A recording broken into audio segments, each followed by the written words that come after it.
Okay, so folks, we just want to continue this evening looking at a passage that we've been looking at, the moral of the story, which has been the title of our series for the last number of weeks. We've been looking at these amazing stories, parables that Jesus has taught us from various scriptures and the Gospels, and we are going to be focusing on what is entitled The Friend at Midnight this evening. And so can you turn your Bibles to Luke 11, verses 1 to 10. Luke 11, 1 to 10. We're going to begin at verse 1. Okay, so one day Jesus was praying in a certain place. When he finished, one of his disciples said to him, "Lord, teach us to pray, just as John taught his disciples." He said to them, "When you pray, say, Father, hallowed be your name, your kingdom come. Give us each day our daily bread. Forgive us our sins, for we also forgive everyone who sins against us. And lead us not into temptation." And then Jesus said to them, "Suppose you have a friend, and you go to him at midnight and say, 'Friend, lend me 3 loaves of bread. A friend of mine on a journey has come to me, and I have no food to offer him.' And suppose the one inside answers, 'Don't bother me. The door is already locked and my children and I are in bed. I can't get up and give you anything.' I tell you that even though he will not get up and give you the bread because of friendship, yet because of your shameless audacity, he will surely get up and give you as much as you need. And so I say to you, ask and it will be given to you. Seek and you will find. Knock and the door will be opened to you. For everyone who asks receives, the one who seeks finds, and to the one who knocks the door will be opened." Just so far. May God bless that reading to our hearts this evening.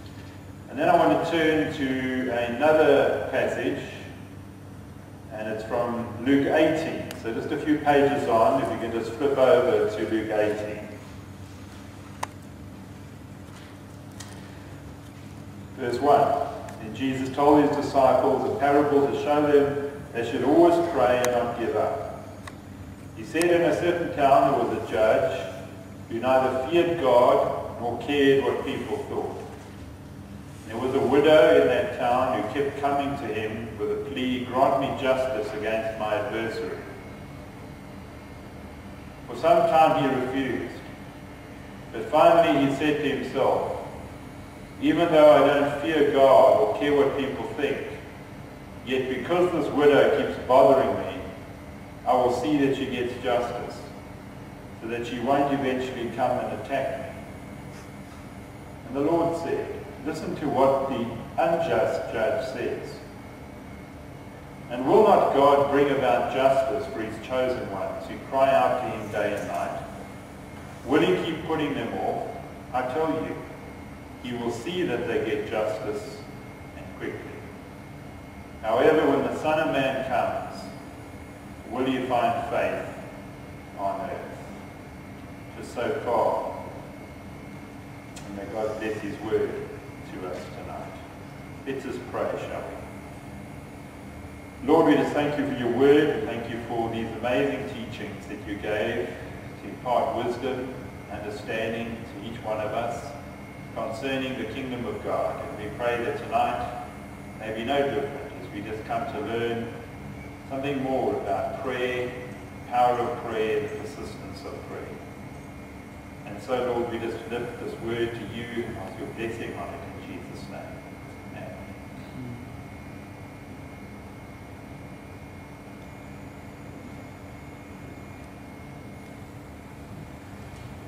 So this first parable is often referred to as the friend at midnight. We read in verse 1 that Jesus goes away by himself to pray, as he often did. And Luke tells us that when he returned, one of his disciples makes this unique request Lord, teach us to pray. Now this may not sound like a very significant interaction to you, but did you know that this is the only thing the disciples ever asked Jesus to actually teach them?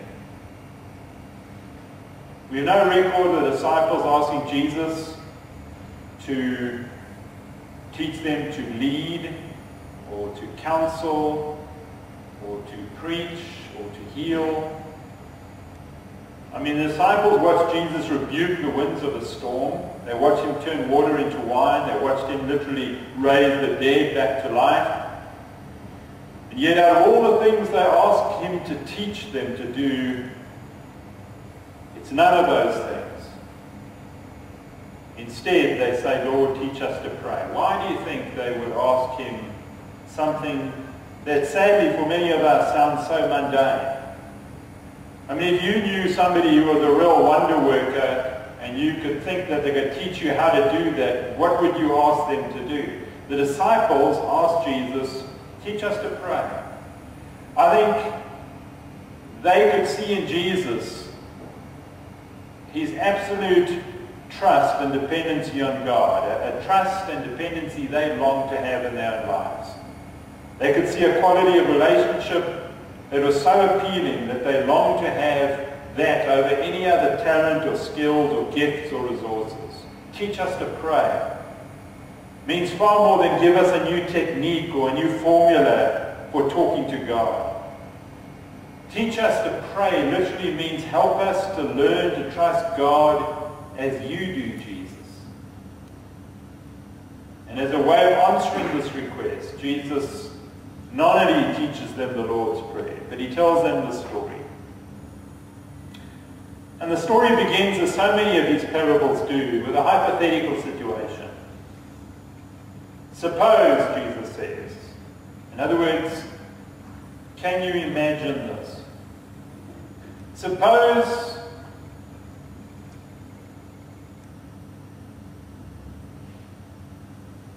let's just look at the parable it says. Suppose you have a friend and you go to him at midnight and say, friend, lend me 3 loaves of bread. A friend of mine is on a journey and came to me and I have no food to offer him. So we have the suppose. Now, this is quite interesting because for Jesus' disciples, the response here would be quite obvious. Of course we can suppose that. Of course we can imagine that. I mean, this kind of thing happens all the time. You see, because of the intense heat in that part of the world, travel often happened during the night. And whenever guests would arrive at home, they were to be honored with a meal. And this was a part of the world where hospitality was the highest cultural value. Didn't matter whether the guest was hungry or not, or the host was prepared or not. A meal would always be served if you rolled up to someone's home. It's a cultural obligation.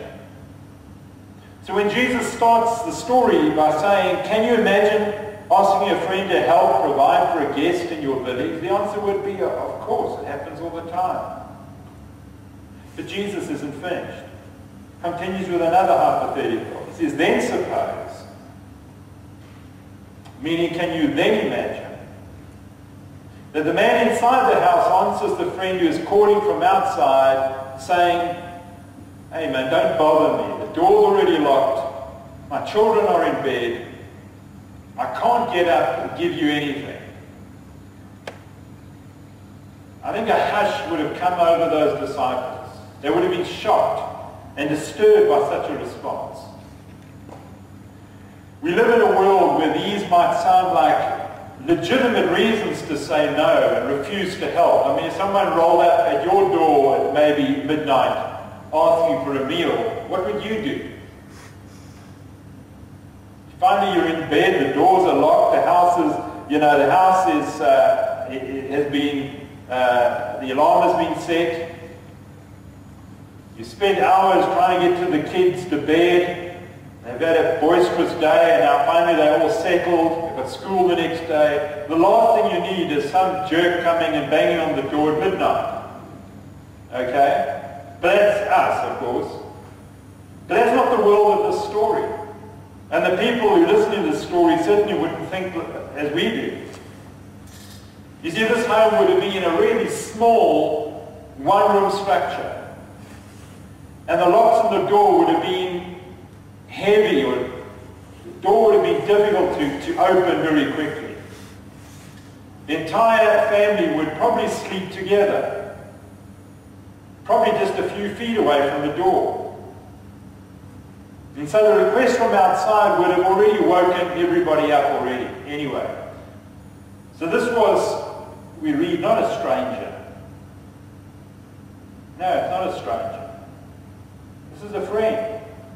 Jesus uses that word twice to emphasize this is a person who is known.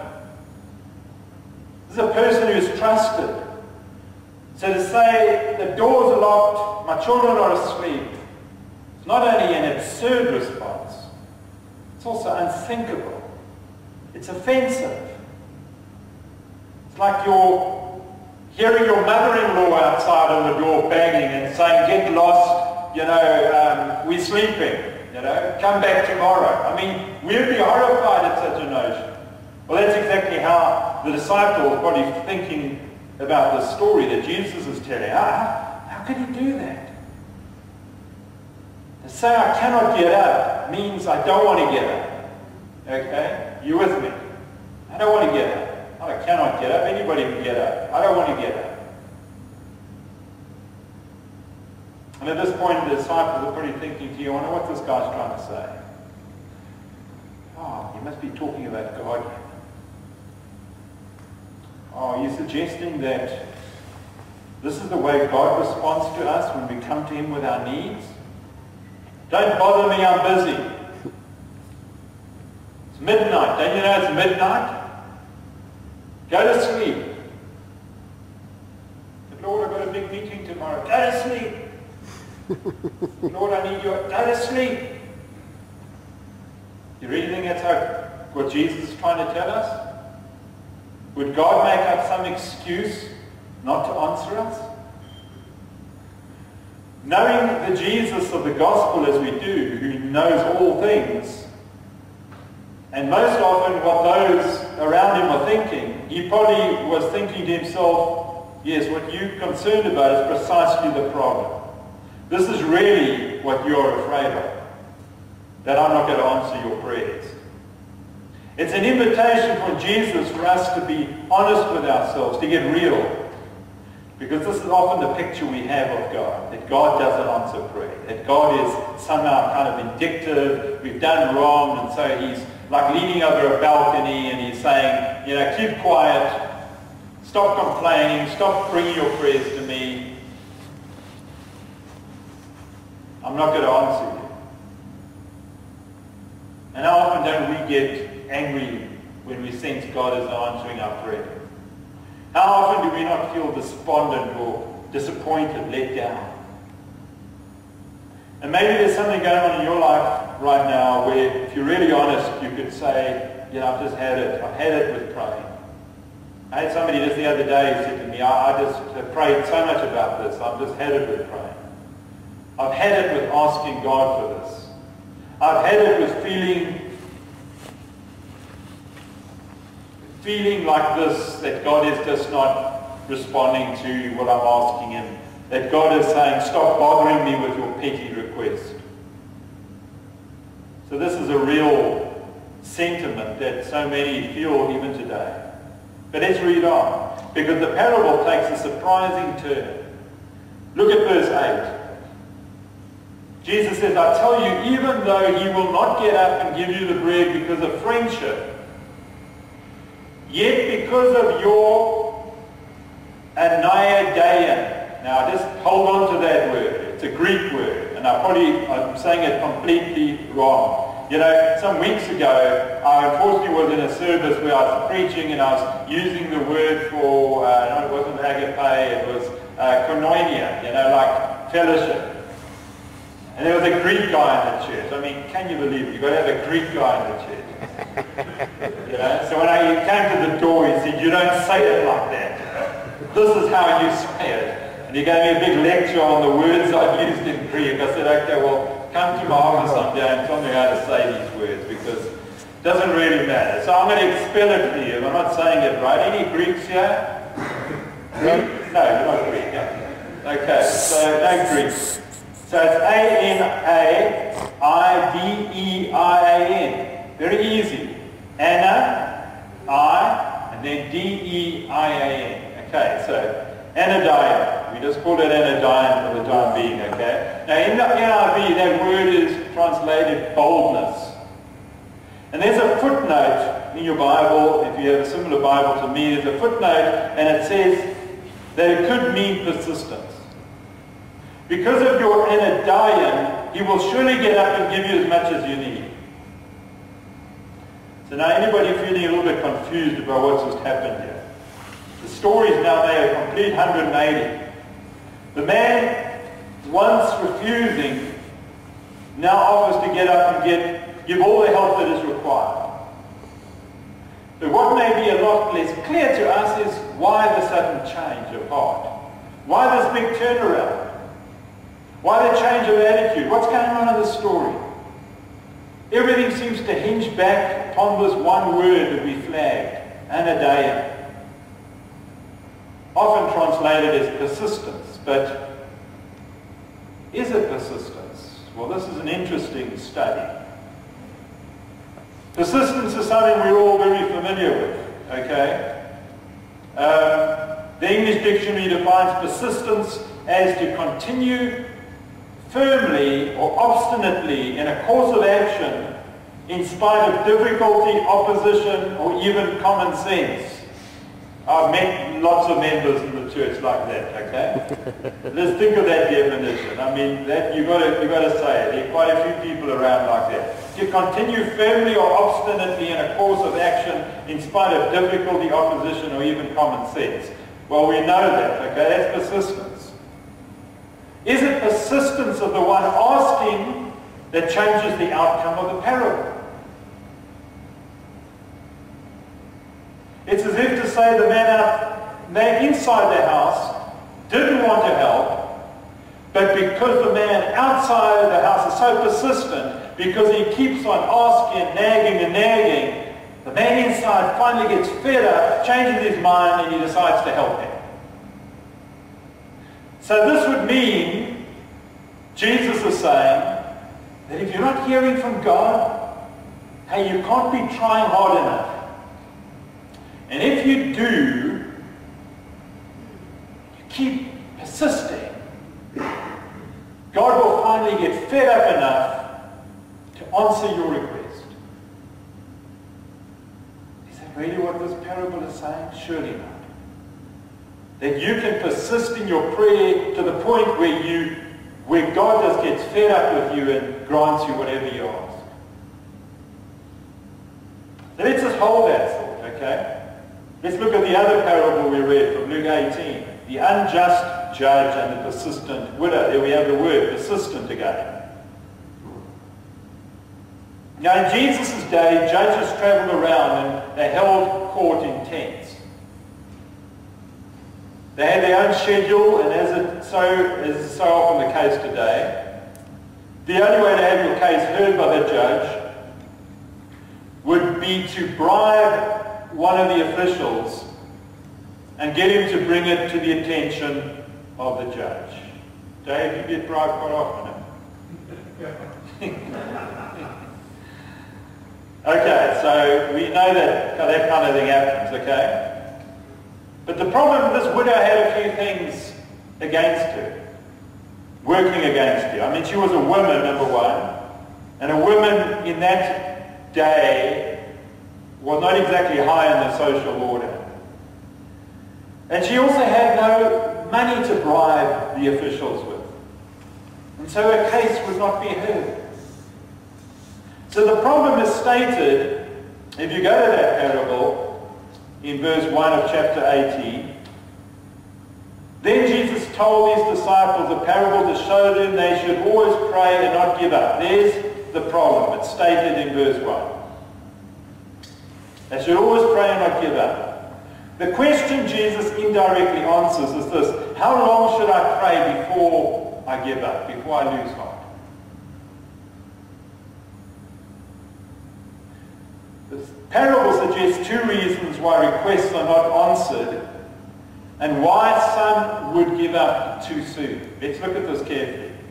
Two reasons why requests are not answered and why some would give up too soon. One, the unjust judge. Why he might not entertain her request. Number one, his unbelief. We read he did not fear God. And number two, he was selfish. He did not respect others. He did not respect men. He was selfish. He acts in a manner that's totally opposite to Jesus' two greatest commandments, which are what? What are the two greatest commandments?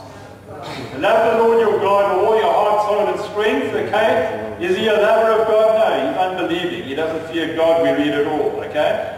And love your neighbor as yourself. Well, clearly he doesn't love his neighbor. It says, he neither feared God nor cared what people thought. So he couldn't care less about people, who they were, especially a widow, especially a woman.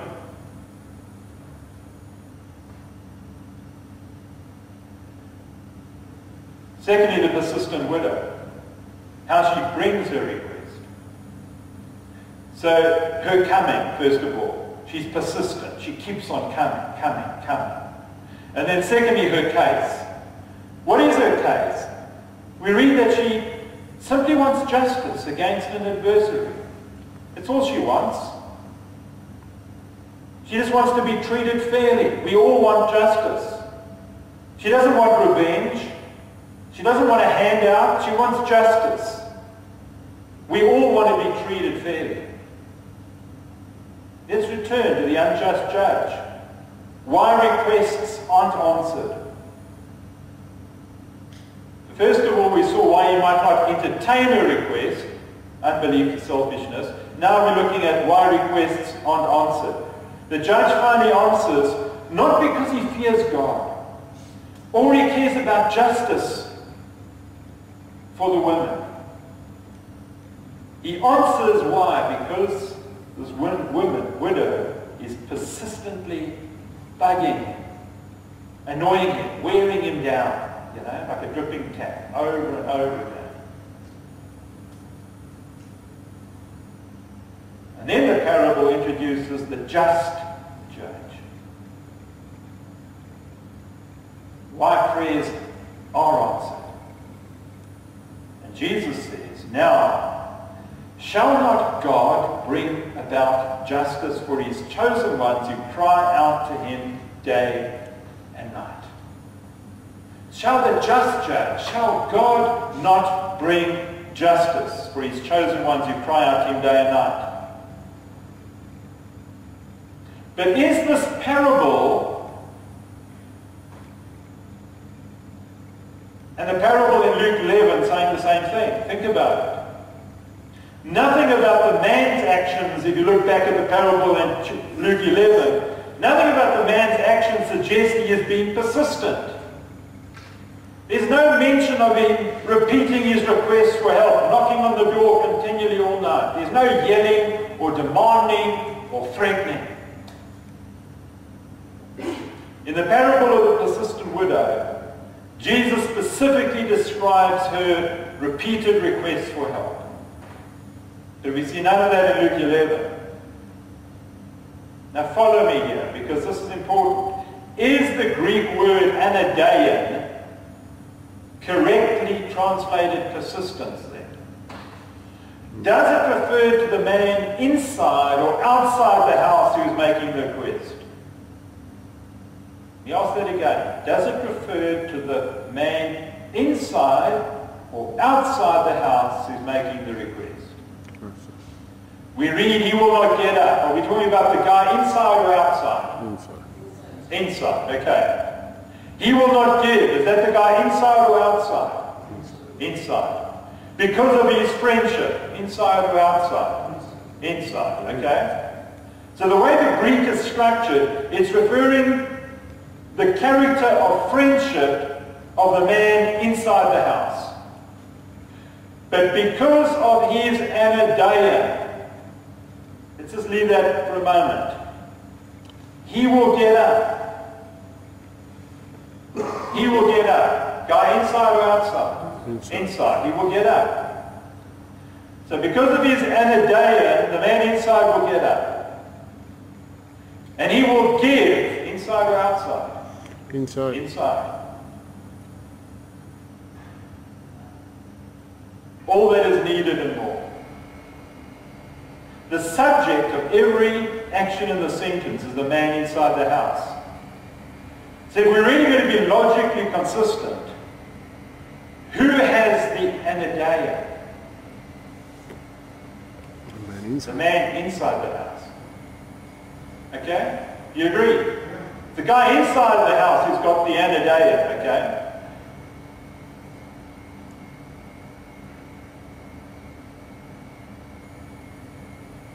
But here's the confusion. Because clearly the man inside the house is not being persistent, because some translations say the word being persistent. It can't mean that. So what does it mean? What is it about the man inside the house that causes him to get up and get all that is needed and more?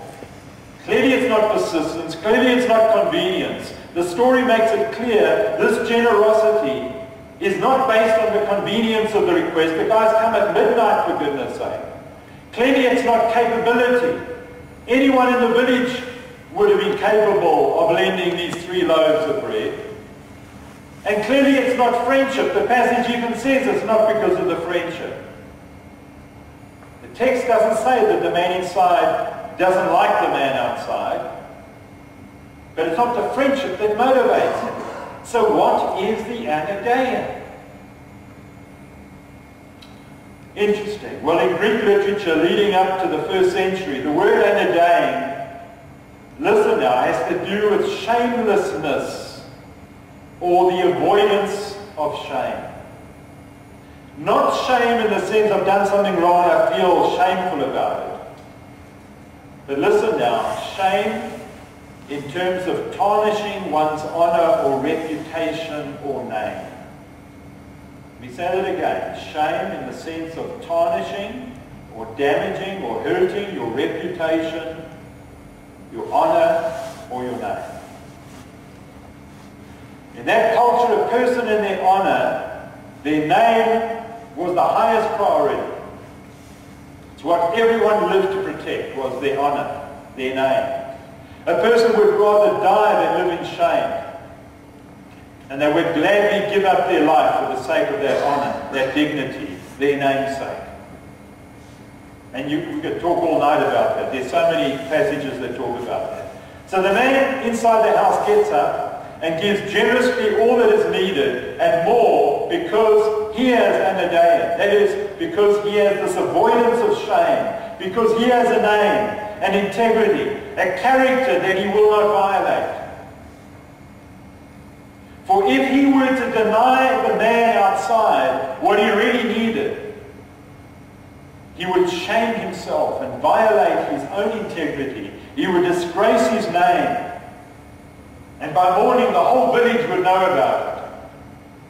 Because the man outside would go and say, I knocked on the door and asked, and the man told me to get lost. He wouldn't want to give it to me. So let's try and take it out of the hypothetical and bring it back to Jesus and prayer for us. So what does Jesus say? Jesus is saying that our God has anadeia. He has integrity. He has a name to protect. A character that he will not, he cannot violate. His faithfulness is not based on our persistence. His faithfulness is not based on our patience or our piety or anything about you or about me at all. You hear of people who fast day and night for days on end to get God to kind of answer their prayer. Why do you fast? You cannot fast in order to be like the persistent widow and somehow change God's mind on something. That's not the reason for fasting. Fasting is self-denial. It's to deny self so you can focus on God. People think if they fast for a week that God will suddenly say, okay, I'll give it to you. That's not the reason for fasting. So that God's answer to prayer does not rely on you. There's nothing about you that will make God answer your prayer any more or less. I don't know about you, but that's quite comforting to me. His faithfulness, friends, is based on who he is. This is the God whose name is Yahweh, the name that means I am, or more accurately, I am with you, and I am for you. A name that is by definition inextricably tied to the fate and future of his people. That is to say, God's reputation is linked, tied to your transformation. Which means that even when we mess up, even when we make decisions that dishonor God, even when we might deserve a resounding, I've had it with you, don't bother me anymore. And trust me, I've done enough in my life to deserve that. God's name, Yahweh, I am with you.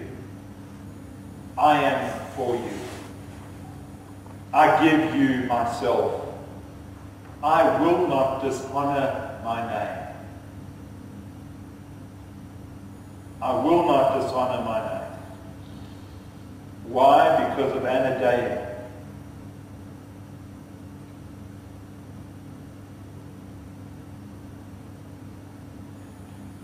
As we start wrapping up, can you imagine a story like this? A man in need going to a friend at midnight and being told to go away. Jesus is saying absolutely not. Then can you imagine going to our God in need with that broken marriage, or that broken career, that broken relationship, or that broken heart that you carry around with you? Can you imagine, Jesus would say, suppose, can you imagine going to your God with that need and being told to go away?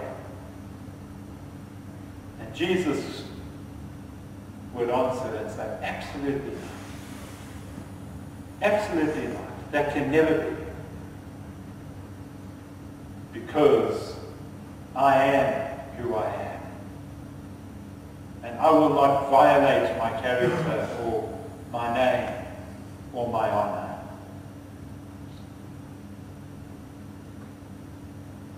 Which is why when you continue reading in chapter 11, Jesus says, so I say to you, if you really believe that, if you really believe that God will not violate his character, that God will not violate his name or his honor, and that what God's answer to your prayer does not depend on who you are, or how good you are, or how long you've been praying, or any of that. If you really believe that, Jesus says, okay, now listen everybody, listen up. So I say to you, ask and it will be given to you. Seek and you will find. Knock and the door will be open to you. For everyone who asks receives. The one who seeks finds. And the one who knocks, the door will be opened. And that is amazing. In the parable of the widow, Jesus used an example of an unjust judge as a contrast with God who is just. And if an unjust judge, who's so unlike God, will hear the case of a widow and a stranger, how much more will a just God hear your case when you are one of his children?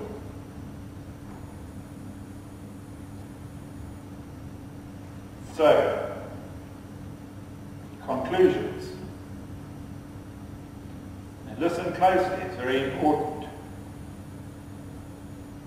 Both parables are not teaching that we should try to bribe or cajole God, pester God into answering our prayers.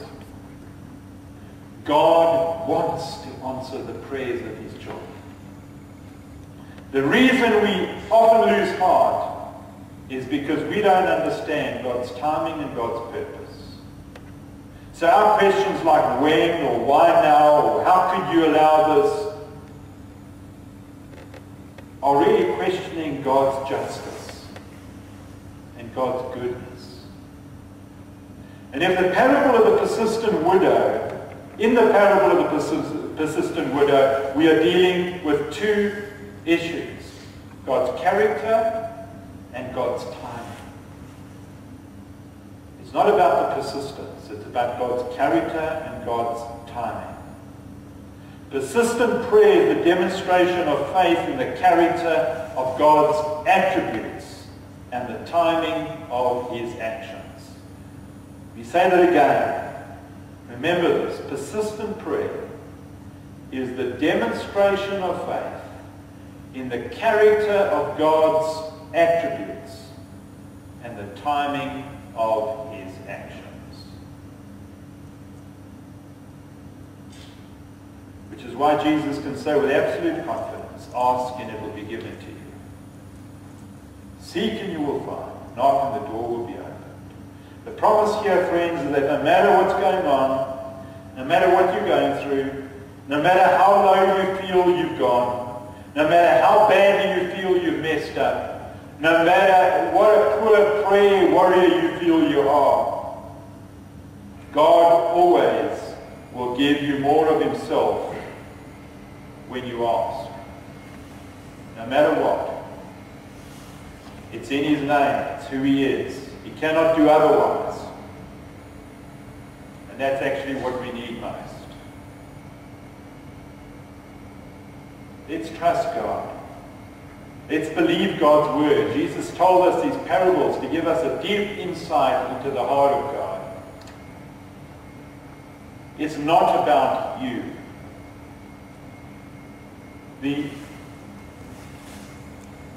The lack of response to your prayers is not about you.